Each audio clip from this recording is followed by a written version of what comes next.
Assalamualaikum warahmatullahi wabarakatuh. Saya Melinda Rumkasmawati dari kelas MN 18L akan menjelaskan analisis studi kelayakan bisnis pada PT HM Sampurna Tbk. Yang pertama ada aspek hukum. Aspek hukum adalah aspek yang mengkaji legalitas dalam perusahaan.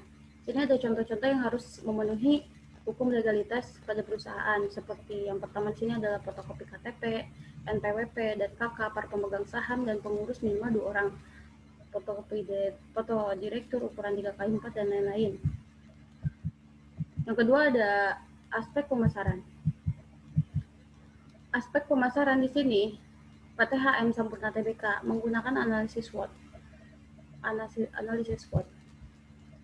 Yang pertama ada strength. Strength di sini adalah kekuatan ya.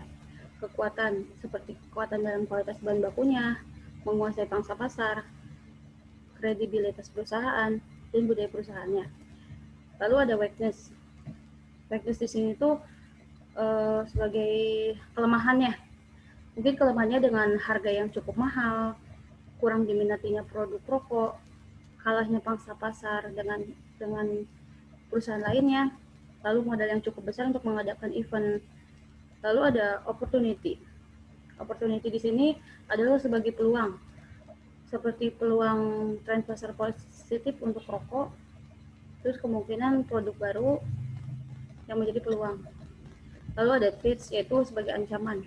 Ancaman di sini seperti regulasi dan perda mengenal anti rokok, yaitu mungkin dengan adanya regulasi dan perda ini memungkinkan penurunan jumlah rokok dan peminatan atas rokok yang diinginkan, yang terjadi di suatu daerah yang memiliki perda anti rokok. Lalu di sini ada strategi yang digunakan oleh PT HM Sampurna.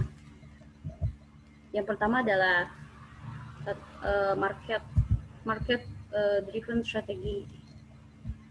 Market driven strategy ini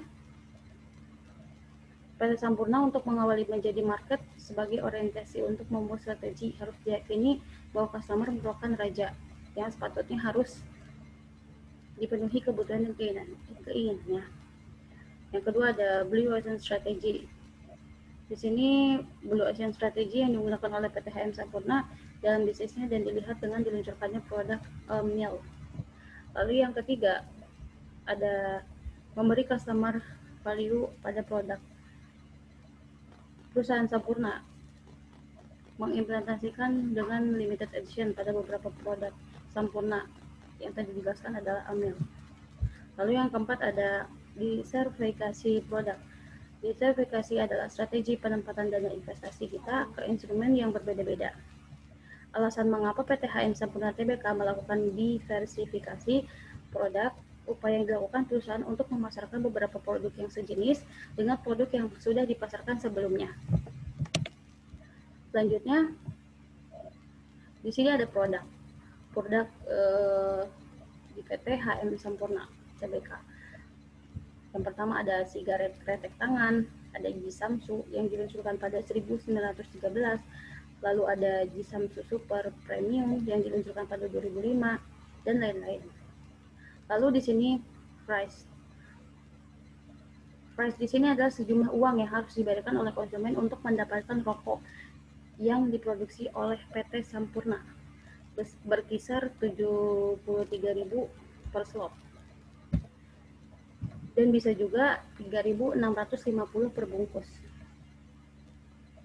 Terus di sini ada segmentasi pasar. Segmentasi pasar di sini adalah produsen rokok nasional PT HM Sampurna Tbk membidik segmen loyal customer. Untuk membidik segmen tersebut, Sampurna mengedepankan Jisamsu Master Price sebagai ujung tombaknya. Segmentasi pasar yang dituju yaitu menyasar rokok antara usia 24 tahun dan 35 tahun. Inovasi ini sebagai upaya mempertahankan posisi kami sebagai pemilik pasar SKT bagi perokok dewasa. Selanjutnya, saya akan jelaskan sedikit aspek sumber daya manusianya. Di sini kesuksesan PT HM Sampurna Tbk merupakan hasil kerja keras karyawan yang bekerja dengan seluruh potensi yang mereka miliki. Di masa mendatang, kesuksesan Sampurna akan ditentukan oleh kemampuan merekrut, melatih, dan mengembangkan karyawan-karyawan terbaik. hari ini maupun esok. Karyawan ini akan terus menjadi aset yang paling berharga. Pada akhir tahun 2011, jumlah karyawan Sampurna dan anak perusahaannya mencapai sekitar 27.000 orang.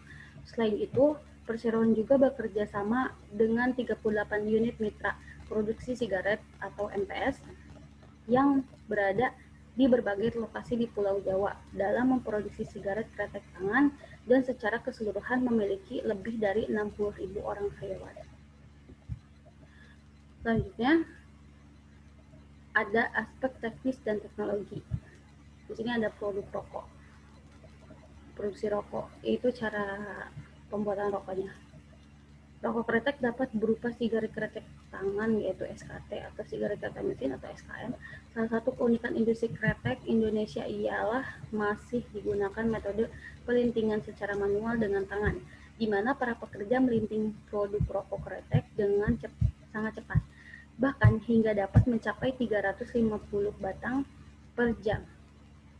Fasilitas linting tangan dan buatan mesin dalam tiap tahapan produksi, pengendalian mutu yang sangat cermat memegang peranan penting untuk memastikan bahwa setiap batang rokok dibuat dengan standar tinggi. Setelah siap, rokok kemudian dikemas dan dikirimkan untuk proses distribusi. Yang kedua ada pemilihan teknologi.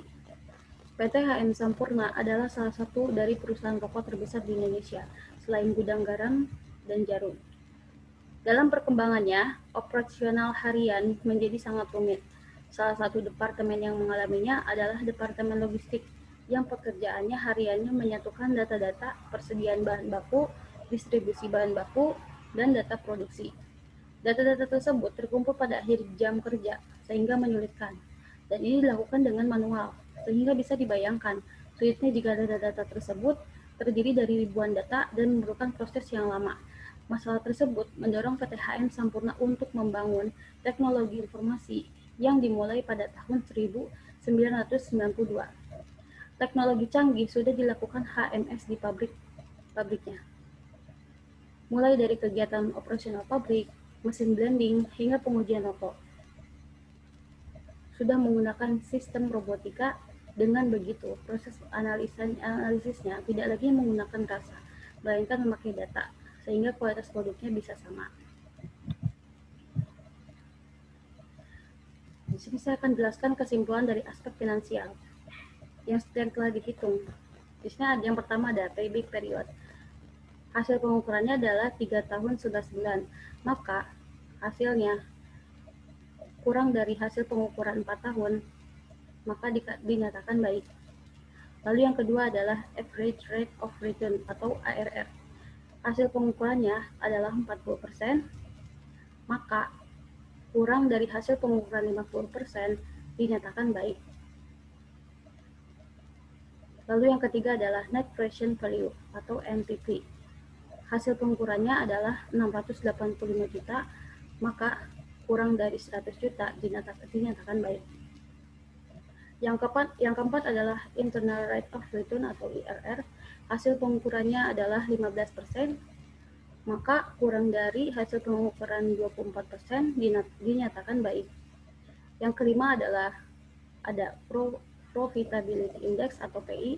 Hasil pengukurannya adalah 1,3 kali, maka lebih dari hasil pengukuran 1,1 kali, maka dinyatakan baik.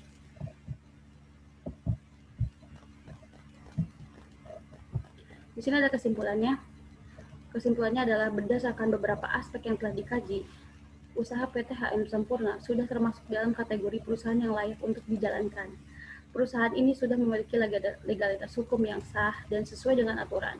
Selain itu, dalam segi teknis dan produksi perusahaan ini sudah sangat rapi, dan juga dilihat dari segi keuangan, perusahaan ini memiliki keuntungan yang cukup besar. Akan tetapi, dalam segi pemasaran, perlu adanya masukan dari konsumen dan juga para mitra perusahaan agar perusahaan dapat terus melakukan continue improvement. Baik, terima kasih. Wassalamualaikum warahmatullahi wabarakatuh.